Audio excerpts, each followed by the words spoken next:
fellow delegates, ladies and gentlemen. It is with humility and deep respect that I am addressing you today, both as the newly elected Chancellor of Germany and as a proud delegate to our United Nations. My country and the United Nations are indivisibly linked.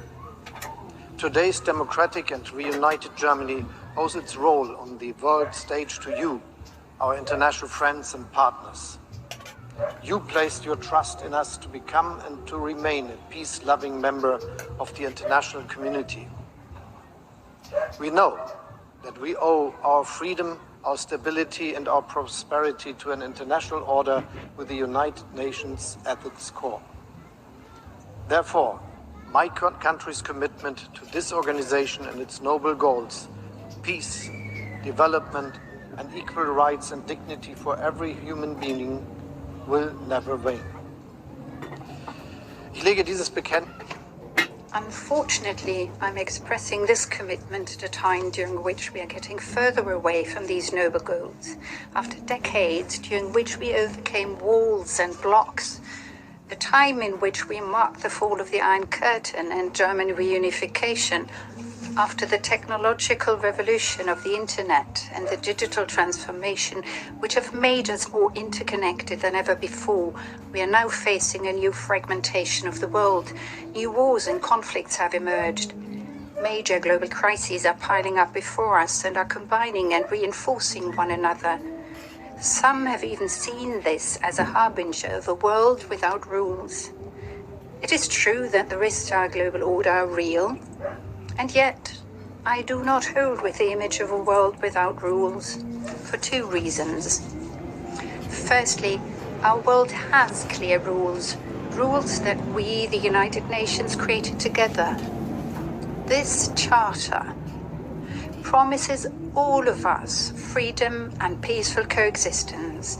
This charter is our collective rejection of a world without rules. Our problem isn't the absence of rules. Our problem is the lack of willingness to abide by them and to enforce them. But the image of a world without rules leads us astray for a second reason.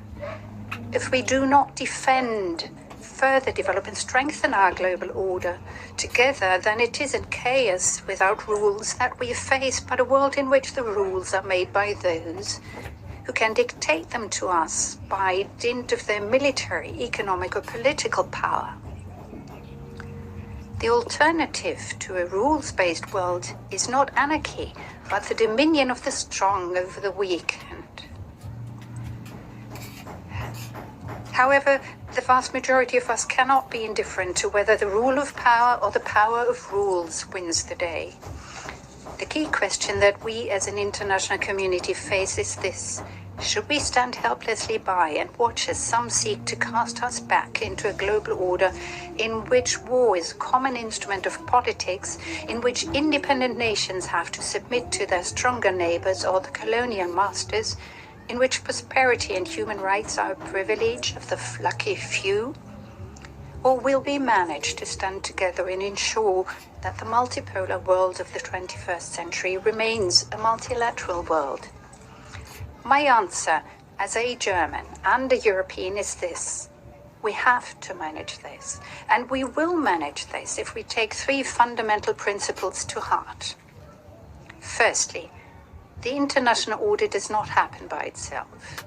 If we do nothing, then this charter is but a piece of paper. This charter calls on all of us to uphold its purposes and principles, and we mustn't stand idly by when a major nuclear power armed to the teeth, a founding member of the United Nations and a permanent member of the UN Security Council, no less, seeks to shift borders through the use of violence. There is no justification whatsoever for Russia's war of occupation against Ukraine. President Putin is waging this war with one single objective: to seize Ukraine.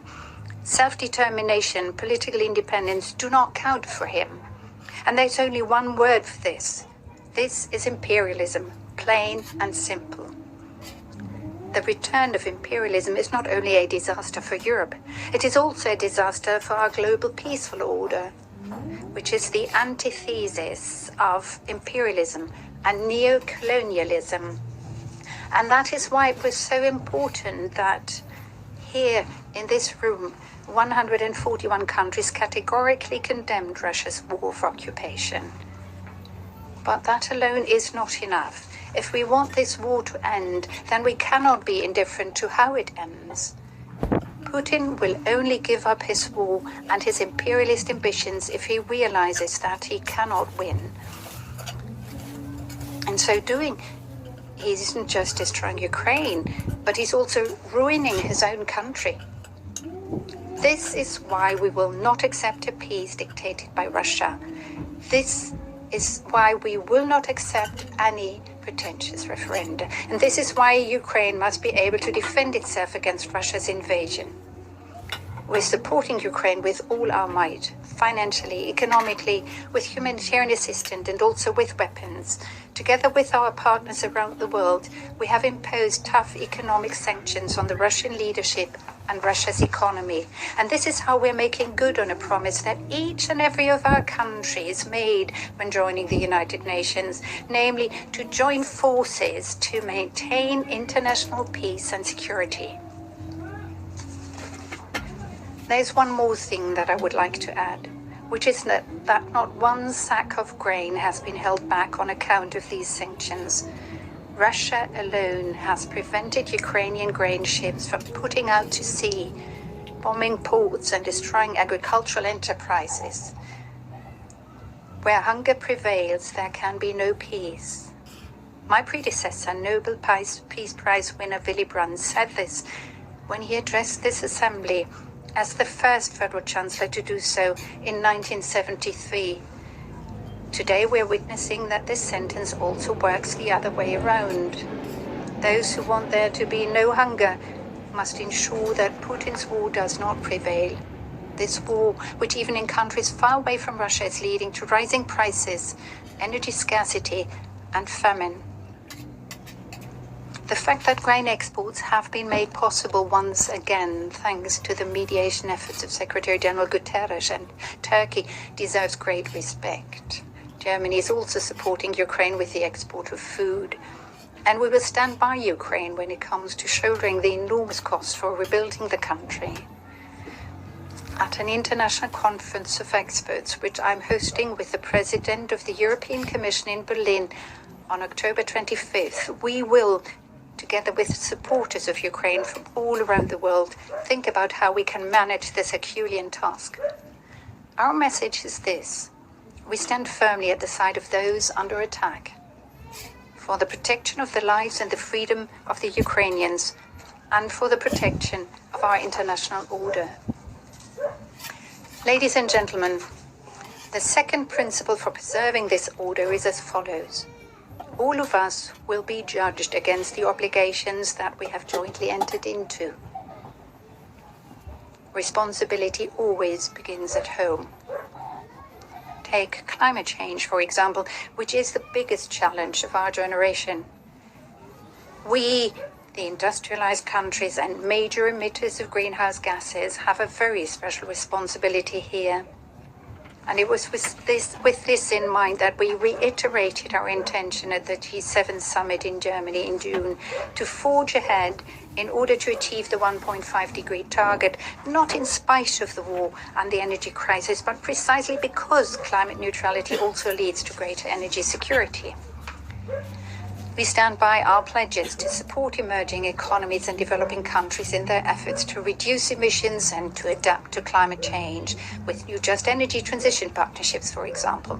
And we will not abandon the countries that are struggling the most in the face of loss and damage as a result of climate change. By the time of the climate change conference in Egypt, therefore, we want to establish a global shield against climate risks. Our yardstick must be the obligations that we have entered into.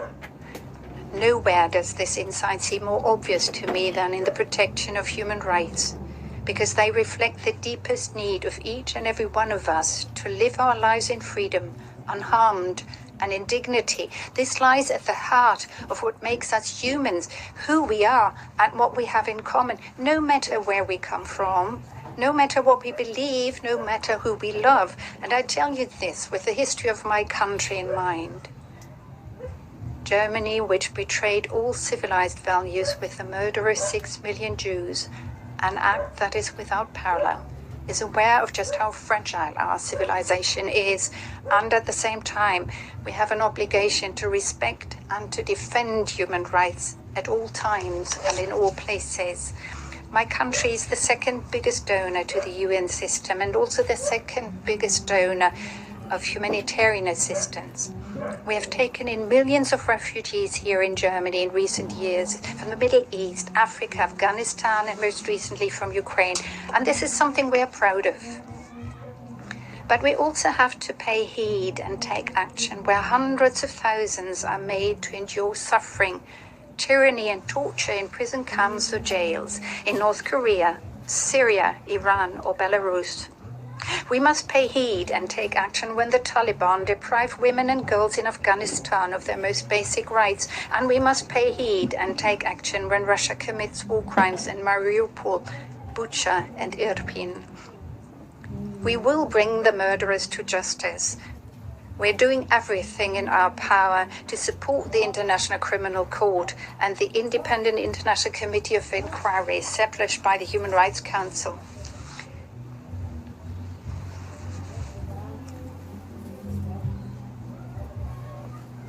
Especially those who bear particular responsibility for our order in the world by dint of their strength and their influence should have an interest in bolstering our common institutions. The former High Commissioner for Human Rights briefed us about the situation of the Uyghurs in Xinjiang a few weeks ago. China should implement the High Commissioner's recommendations. That would be a sign of sovereignty and strength and a guarantee for change for the better. Ladies and gentlemen, a third principle must be taken into consideration if we are to preserve the international order. We must adapt our rules and institutions to the reality of the 21st century. Far too often, these rules and institutions reflect the world of 30, 50 or 70 years ago. And that also goes for the United Nations Security Council. Germany has for many years been committed to its reform and expansion, first and foremost to include the countries of the Global South. Germany is also prepared to assume greater responsibility as a permanent member and initially as a non-permanent seat in 2027-28. I kindly ask you to support our candidacy, the candidacy of a country that respects the principles of the United Nations and which offers and seeks cooperation. It is, to my mind, entirely natural that the up-and-coming dynamic countries and regions of Asia, Africa and Southern America must be given a stronger political voice on the world stage. That is in all of our interests, as it gives rise to joint responsibility and greater acceptance for our decisions. Nationalism and isolation will not solve the challenges of our age. More cooperation, more partnership, and more involvement is the only reasonable response, whether for the fight against climate change or global health risks, inflation and disrupted supply chains, or our approach to displacement and migration. I say this with profound conviction. The insight that openness and cooperation safeguard peace and prosperity has made the past decades the happiest in the history of my country so far. As this year's G7 president, it is therefore a key priority for me to promote a new form of cooperation with the countries of the Global South.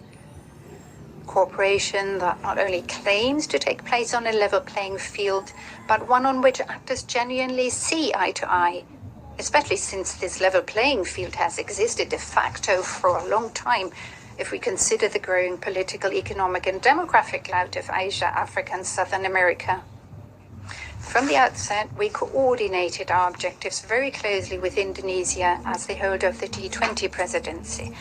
We've involved the countries holding the chairmanship of the African Union and the Community of Latin American and Caribbean states in our discussions as the G7, as well as India and South Africa. This gave rise to new models of global cooperation which have one thing in common, namely the fact that they are characterized by joint responsibility and mutual solidarity. We are fighting the hunger crisis with a new alliance for global food security, and I would like to invite you all to join this alliance. We've launched a partnership for global infrastructure and investment in order together to mobilize $600 billion for public and private infrastructure investments around the world over the next 5 years. In so doing, we're taking a big step towards implementing the 2030 agenda. And with the newly emerging Climate Club, we're pressing ahead with friends and partners worldwide to implement the Paris Agreement even more swiftly and efficiently. Such approaches are pillars that support our international order, because they deliver results from which citizens in all of our countries stand to benefit and which they expect from the United Nations. We, the peoples. It is not for nothing that these are the first 3 words of our charter. Note that these words are not we, the member states, or we, the delegates. We have an obligation to our peoples. We owe them a global order that allows them to live in peace, which protects their rights and opens up opportunities for education, health, and development for them. Such an order doesn't come about by itself. Defending, further developing and strengthening it, that is our task as the United Nations. Germany extends the hand of cooperation to all of you in this endeavor. Thank you very much.